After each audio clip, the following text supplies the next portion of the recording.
Como otra de las manifestaciones del reconocimiento de los derechos fundamentales del trabajador en la relación laboral, así como del concepto de ciudadanía de la empresa, entendido como una evolución que ha experimentado el derecho del trabajo a través de su historia, corresponde hablar en este momento acerca del principio de igualdad de remuneraciones entre hombres y mujeres.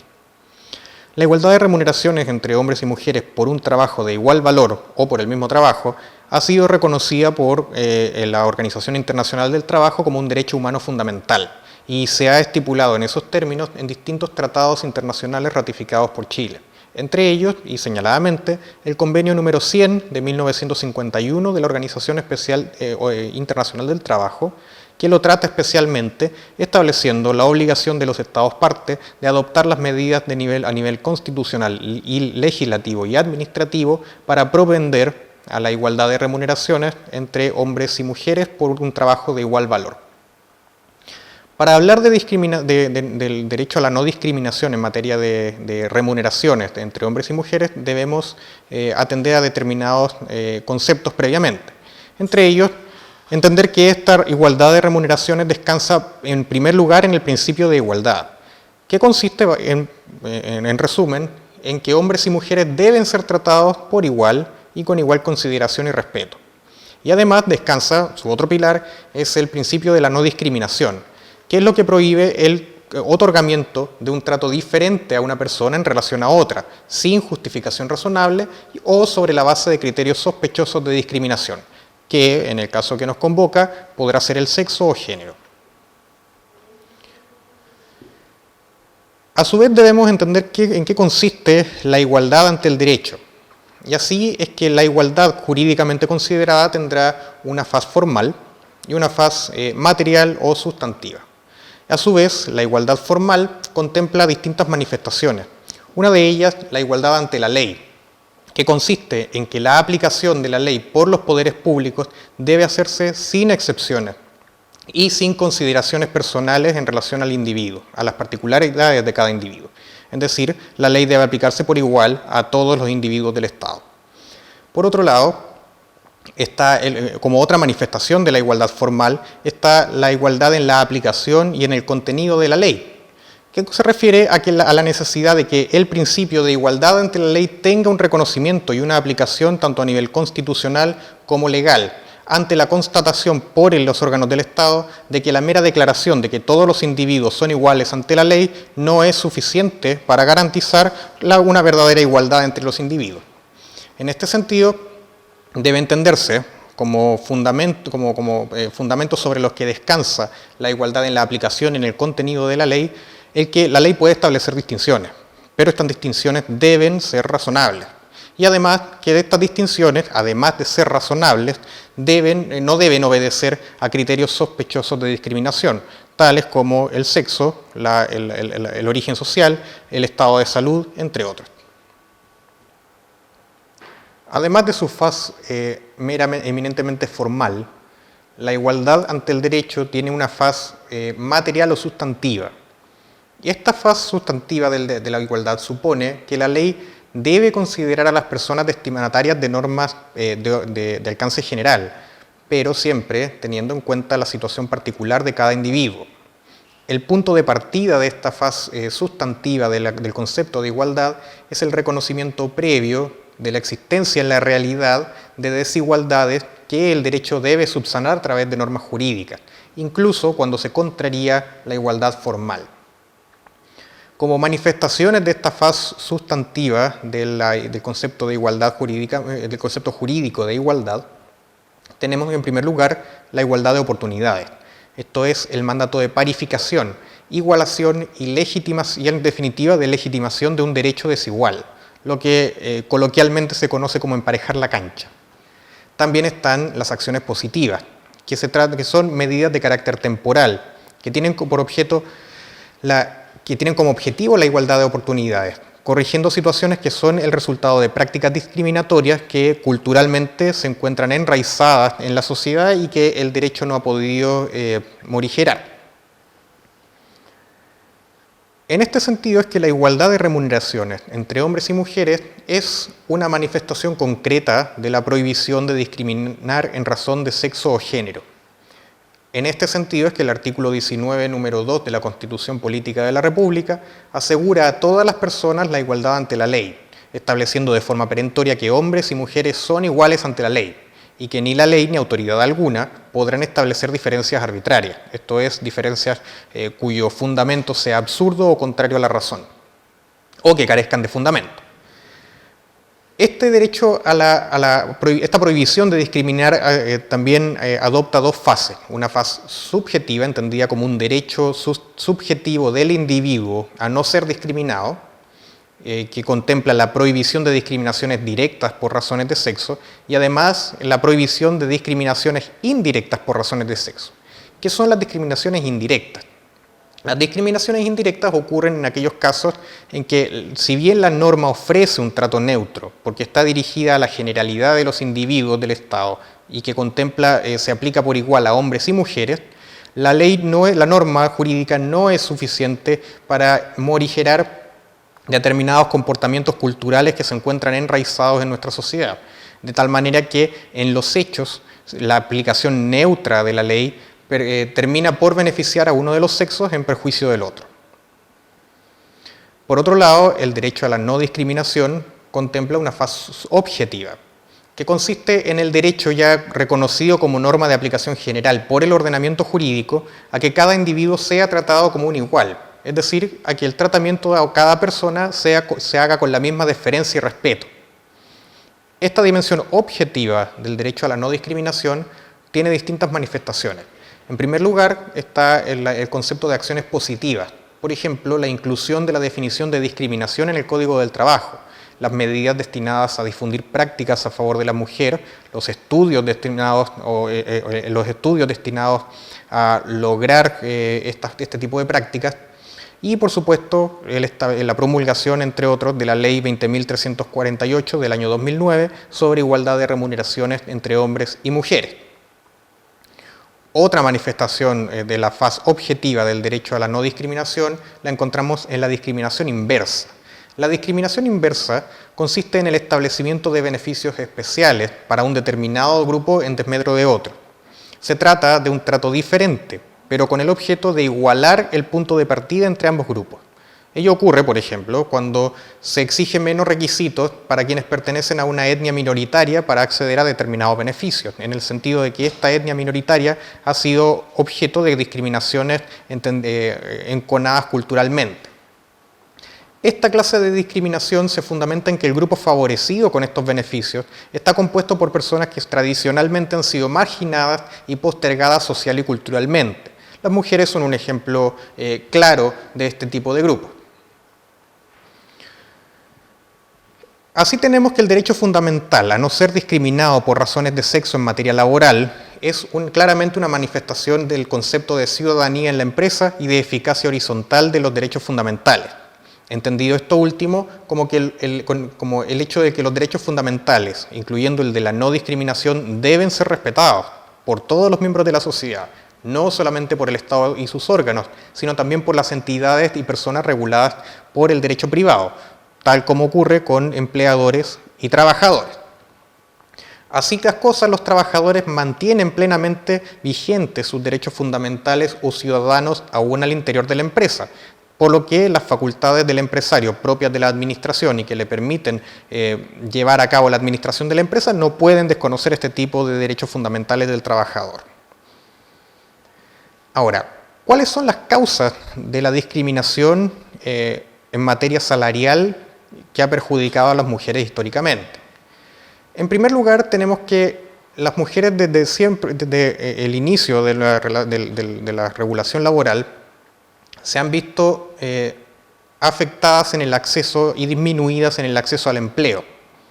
Y ello se ha sostenido en un supuesto carácter cultural. Esto es, estereotipos, roles de género y en cuanto a que permiten perpetuar una cierta división sexual del trabajo. Estas son ideas preconcebidas y arraigadas en la sociedad y que caracterizan a cada sexo de forma irracional, exacerbando por un lado ciertas habilidades que tendría un sexo en relación al otro. Además, en este contexto se pueden agregar ciertas ideas prejuzgadas de que a los hombres en la sociedad les corresponde el ámbito profesional y público. por las supuestas características propias del género que lo condicionarían a ello. Y a su vez, a las mujeres les tocaría, por el contrario, desarrollarse en el ámbito privado, doméstico y de la familia. Esto es lo que se entiende como lo que se conoce como la división sexual del trabajo, que determina que las mujeres, como consecuencia, tendrán menos acceso a ser contratadas en roles que son estereotípicamente y culturalmente asignados a hombres.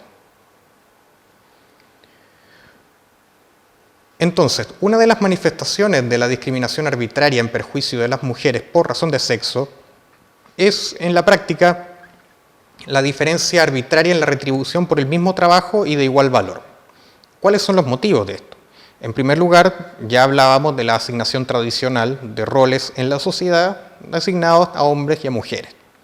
Asimismo, tenemos que el menor acceso de las mujeres al mundo del trabajo históricamente ha determinado que tengan un menor poder de negociación en relación al monto de su remuneración. Tenemos también que existen estereotipos enraizados culturalmente que en relación con que la mujer tendría o sería capaz de una menor dedicación al trabajo remunerado fuera del hogar, por cumplir roles de maternidad o del cuidado de hijos y ancianos. Además, existe una percepción cultural de que la remuneración de la mujer no sería más que un complemento de la remuneración del hombre, quien en definitiva sería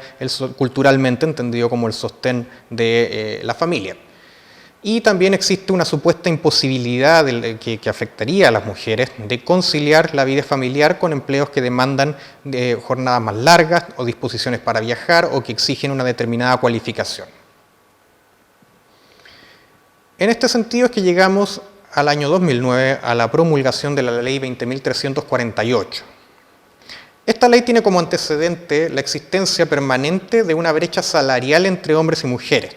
Así las cosas, según datos de la encuesta CACEN, publicados en el año 2003, fecha de ingreso del proyecto de la Ley 20.348, las mujeres con mayor nivel de educación entre los años 1990 y el año 2003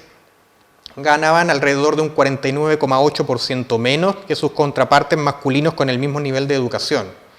Y las mujeres con más de 13 años de educación obtienen un sueldo un 54% inferior al de sus contrapartes masculinos.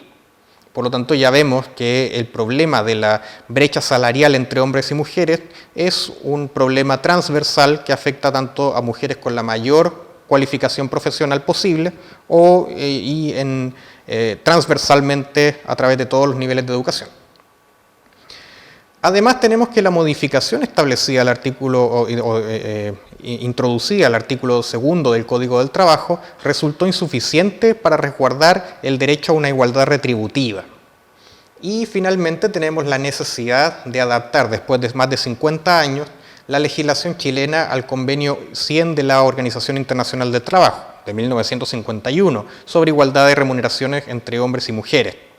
y del cual Chile es signatario y que se encontraba vigente a la época en Chile. Este convenio 100 de la OIT contempla como su principio rector el concepto de trabajo de igual valor. Él es considerado el núcleo fundamental del principio de igualdad de las remuneraciones entre hombres y mujeres.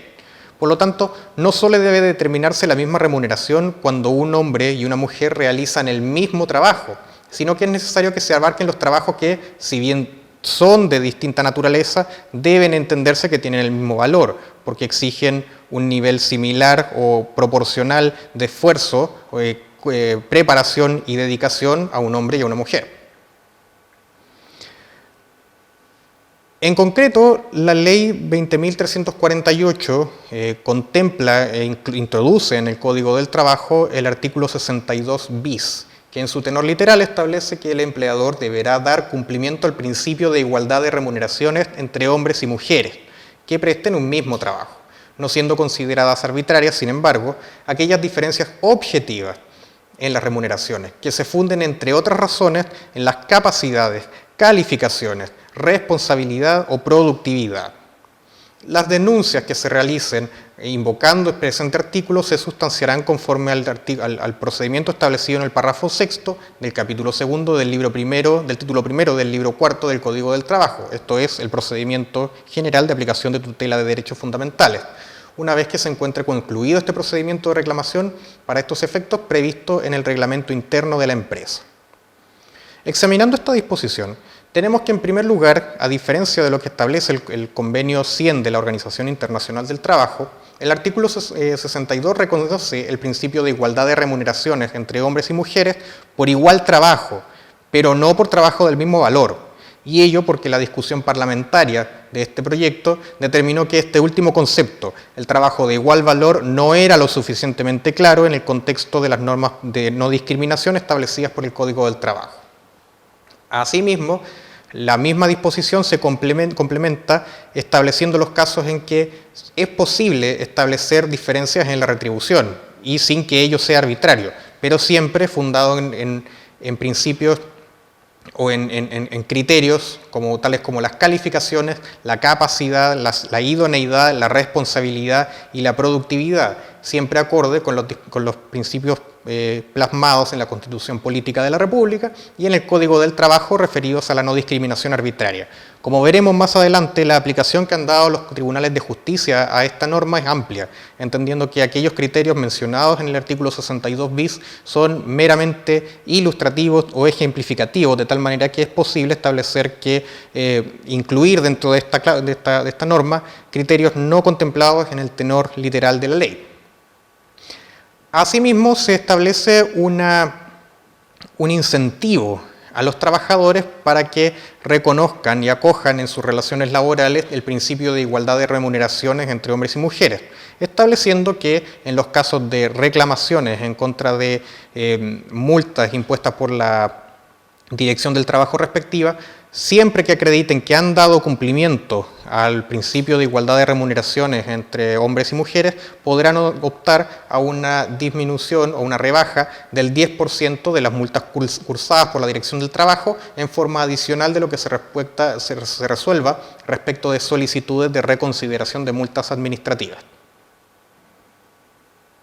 En este sentido, el artículo 511 del Código del Trabajo establece que los empleadores que no presenten diferencias arbitrarias de remuneraciones entre trabajadores que desempeñen cargos y responsabilidades similares podrán solicitar la rebaja del 10% de las multas que adicionalmente a lo que se resuelva por aplicación de la resolución que decide rebajar o reconsiderar una multa impuesta por parte de la Dirección del Trabajo. La misma disposición establece cuál será el mecanismo por el cual un trabajador podrá reclamar en aquellos casos en que considere infringido este principio. Y no es otro que el procedimiento general de tutela de derechos fundamentales, el cual, como ya se ha dicho en otros puntos de este curso, debe ser iniciado ya sea por el trabajador afectado, por la organización sindical o por la Dirección del Trabajo en los casos en que tome conocimiento de la situación vulneratoria de derechos fundamentales. Contempla también un plazo de caducidad de 60 días hábiles contados desde el acto lesivo a la igualdad de remuneraciones, sin perjuicio de la suspensión que pudiera afectar a este plazo por la interposición intermedia de un reclamo ante la Dirección del Trabajo. Contempla una rebaja en la carga probatoria en favor del trabajador, en el sentido de que si los antecedentes aportados por el trabajador permiten al tribunal establecer indicios de que ha existido una vulneración al principio de igualdad de remuneraciones entre hombres y mujeres, le corresponderá al empleador acreditar los fundamentos de la medida y su proporcionalidad. Contempla también la situación como medida cautelar la tutela laboral anticipada para los casos en que se acompañan antecedentes que así lo ameriten. Y finalmente, entre las obligaciones que establece la Ley 20.348 al trabajador, tenemos que se introduce un nuevo numeral sexto en el artículo 154 del Código del Trabajo que regula el contenido mínimo de un reglamento interno de orden, higiene y seguridad y obliga al empleador a que en los casos de que se trate de empresas de más de 200 o más trabajadores, incluir en el reglamento interno de orden, higiene y seguridad un registro que consigne los cargos directivos o las funciones en la empresa y sus características técnicas esenciales. Asimismo, el reglamento interno, de acuerdo al artículo 154, numeral 13º, también agregado por la Ley 20.348, establece que el reglamento interno deberá establecer el procedimiento a que se someterán los reclamos que se deduzcan por infracción al artículo 62 bis del Código del Trabajo. En todo caso, el reclamo y la respuesta del empleador deberán siempre constar por escrito y ser debidamente fundados. La respuesta del empleador deberá ser entregada dentro del plazo no mayor a 30 días de efectuado el reclamo por parte del trabajador.